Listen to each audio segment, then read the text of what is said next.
তো রিসেন্টলি আবারও আমেরিকার কমার্স সেক্রেটারি হাওয়ার্ড লুটনিক সরাসরি ভারতের দিকে আঙুল তুলেছেন।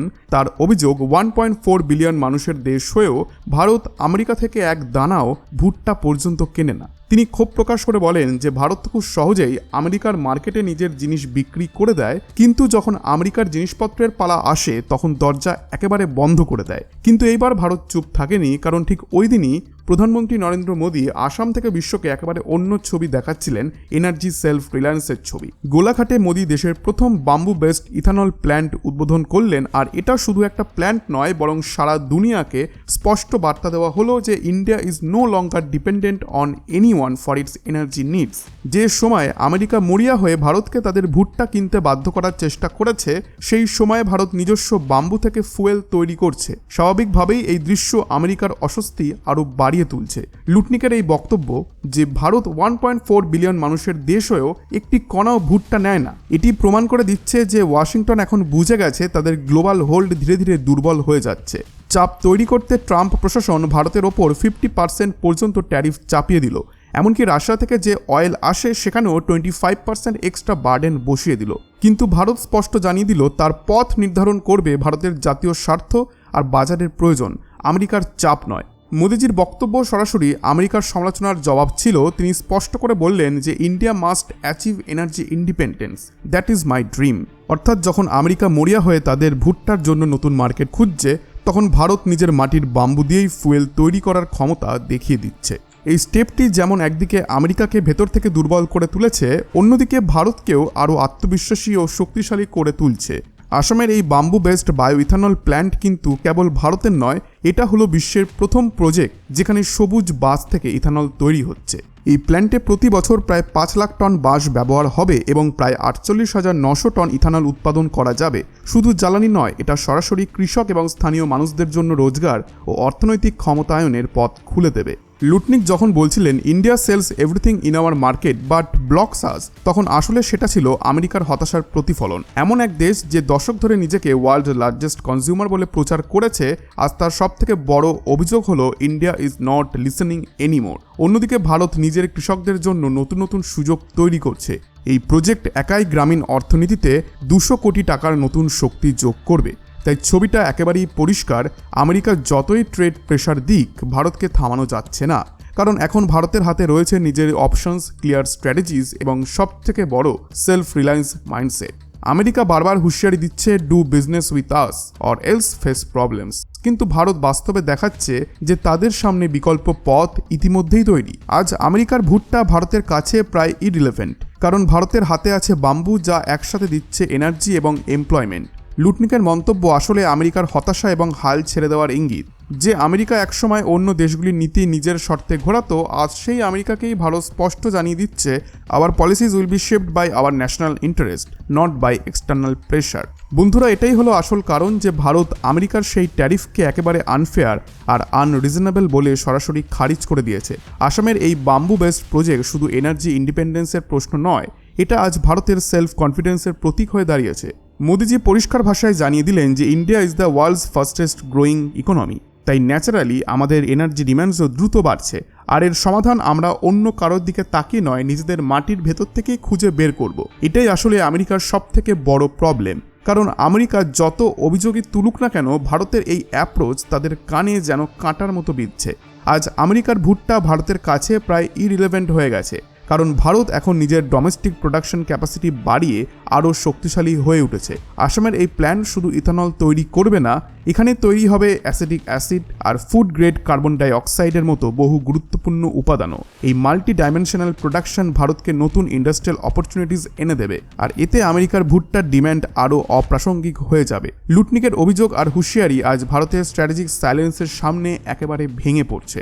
কারণ ভারত কোনো বড় বড় স্পিচ দিচ্ছে না, বরং গ্রাউন্ড রিয়েলিটিতে কাজ করে দেখাচ্ছে। যখন আমেরিকান মন্ত্রীরা ক্যামেরার সামনে বসে ইন্ডিয়াকে নিয়ে অভিযোগ করেন, তখনই ভারত জগৎকে দেখাচ্ছে বিশ্বের প্রথম bamboo based bio ethanol plant. এটাই দুই দেশের মধ্যে সবথেকে বড় পার্থক্য।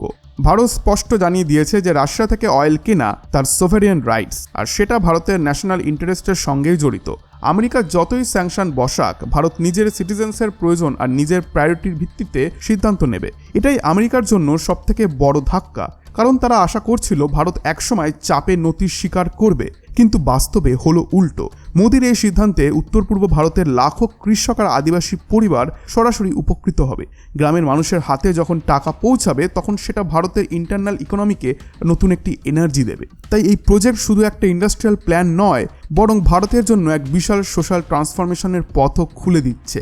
বন্ধুরা, একদিকে ভারত যখন এগিয়ে গিয়ে নতুন দিশা ধরছে, ঠিক সেই সময় আমেরিকার মাথা ব্যথা একটাই, যে ভারত আমাদের ভুট্টা কিনছে না, আর ভারতে আমাদের ভুট্টা বিক্রিও হচ্ছে না। এই মনোভাবই প্রমাণ করে যে আমেরিকা এখন তার ওল্ড মাইন্ডসেটের ভেতরে আটকে আছে, আর ভারত ইতিমধ্যেই সেই সীমা ভেঙে ভবিষ্যতের পথে হাঁটা শুরু করে দিয়েছে। এই হলো আসল পার্থক্য, একদিকে রাইজিং ইন্ডিয়া আর অন্যদিকে উইকেনিং ইউএস প্রেশার। ভারতের এই বোল্ড পদক্ষেপ আগামী বছরগুলিতে দেশের জন্য এক এনার্জি সিকিউরিটি গ্যারান্টি হয়ে উঠবে। ভারত যখন নিজের প্রয়োজনের সমাধান নিজেই করতে পারবে, তখন আমেরিকার চাপ কার্যত অকার্যকর হয়ে যাবে। এটাই সেই কারণ যেটা আজ ওয়াশিংটনকে অস্থির করে তুলছে।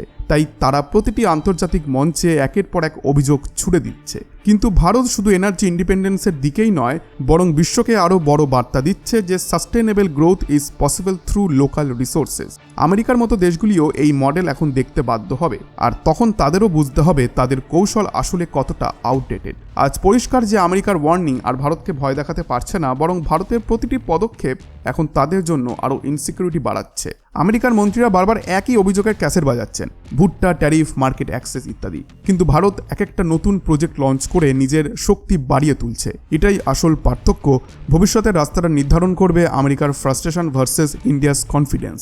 যেখানে আমেরিকা বারবার ভুট্টা ট্যারিফের কথা বলছে, সেখানে ভারত বাম্বুকে এনার্জি উইপন বানিয়ে দিয়েছে। এই ছবিটাই আসলে ভবিষ্যতের ইঙ্গিত দিচ্ছে যে কে পিছিয়ে যাবে আর কে সামনে এগোবে। ভারত নিজের পথ নিজে বেছে নিয়েছে, আর এখন সেই পথেই পুরো দুনিয়াকে একদিন মানতে হবে। তবে মনে রাখবেন, ইন্ডিয়া ইউএস এই টাগ অফ ওয়ার কেবল ভুট্টা বা অয়েলের মধ্যেই সীমাবদ্ধ নয়। এর প্রভাব ভবিষ্যতে সরাসরি পড়বে গ্লোবাল সাপ্লাই চেন আর স্ট্র্যাটেজিক পার্টনারশিপের ওপরেও। আজ আমেরিকা ভারতের ট্যারিফ চাপিয়ে চাপ তৈরি করতে চাইছে, কিন্তু আসল সত্য হলো ভারত ধাপে ধাপে নিজের ডোমেস্টিক প্রোডাকশন ক্যাপাসিটি বাড়িয়ে সেই চাপকে একেবারে নিউট্রালাইজ করে দিচ্ছে। ইন্ডিয়া যত দ্রুত গ্রিন এনার্জি আর বায়োফুয়েলসের দিকে এগোচ্ছে, ততই আমেরিকার ট্র্যাডিশনাল এগ্রিকালচারাল এক্সপোর্ট মডেল কোণে ঠেলে দেওয়া হচ্ছে। বন্ধুরা, ভারতের এই বাম্বু বেসড ইথানল প্রজেক্ট কেবল এনার্জি ইন্ডিপেন্ডেন্সের গল্প নয়, এটা আসলে উত্তর পূর্ব ভারতের ডেভেলপমেন্টের নতুন রাস্তা। যেই অঞ্চলগুলিকে একসময় ব্যাকওয়ার্ড বলে দেখা হতো, আজ সেগুলি ভারতের নিউ ইন্ডাস্ট্রিয়াল পাওয়ার হাউস হয়ে উঠছে। যখন স্থানীয় কৃষকেরা তাদের বাঁশ বিক্রি করে সরাসরি আয় করতে শুরু করবেন, তখন তা শুধু গ্রামীণ অর্থনীতিকে শক্তিশালী করবে না, বরং রুরাল মাইগ্রেশন কমাবে এবং একটা ইকোনমিক ব্যালেন্স তৈরি করবে। এটা এক ধরনের সোশ্যাল রিফর্ম যা আমেরিকার যত সমালোচনা আছে তার থেকেও অনেক বেশি গুরুত্বপূর্ণ। কিন্তু আমেরিকার উদ্বেগ কেবল ট্রেড পর্যন্ত সীমাবদ্ধ নয়। ট্রাম্প প্রশাসনের জন্য এটা একটা পলিটিক্যাল ইস্যুও, কারণ আমেরিকার কৃষকেরা ভারতীয় বাজারে ঢুকতে পারছেন না।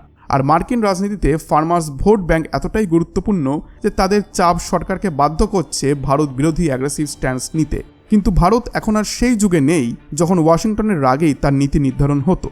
আজ ভারতের জন্য এই বায়ো ইথানল প্রজেক্ট একদিকে ডোমেস্টিক স্ট্রেংথ, অন্যদিকে নিউ ডিপ্লোম্যাটিক পাওয়ার। যখন ভারত গ্রিন এনার্জি প্রোডাকশনে গ্লোবাল লিডার হয়ে উঠবে, তখন ভারতের প্রযুক্তি আর মডেল অন্য উন্নয়নশীল দেশগুলির জন্য রোল মডেল হবে। আফ্রিকা আর এশিয়ার বহু দেশ ভারতের থেকে শিখে নিজেদের সম্পদ ব্যবহার করবে, আর এর মধ্য দিয়ে ভারত গড়ে তুলবে এক অল্টারনেটিভ লিডারশিপ রোল। এখানে আরেকটা বড় দিক আছে, এনার্জি সেলফ রিলায়েন্স অর্থাৎ ন্যাশনাল সিকিউরিটি। এখনও পর্যন্ত অয়েল আর গ্যাসের গ্লোবাল সাপ্লাই চেনের ওঠানামা ভারতের ইকোনমিকে অনেক সময় কাঁপিয়ে দিয়েছে। কিন্তু যখন দেশীয় স্তরে গ্রিন বায়োফুয়েল প্রোডাকশন বাড়বে, তখন ভারত বাইরের ঝড়ঝাপটায় কম নড়বে। এই স্থিরতা শুধু ইকোনমিক স্ট্রেংথ দেবে না, ভারতের ফরেন পলিসিকেও আরও স্বাধীন করে তুলবে। সো বন্ধুরা, আশা করছি আজকের এই ভিডিওটি আপনাদের ভালো লেগেছে এবং ইনফরমেটিভ লেগেছে। যদি ভিডিওটি ভালো লেগে থাকে, ভিডিওটিতে অবশ্যই একটি লাইক করুন এবং চ্যানেলটিকে এখনই সাবস্ক্রাইব করে দিন, যাতে আপনি এই ধরনের টপিক সবার প্রথমে দেখতে পান। ধন্যবাদ।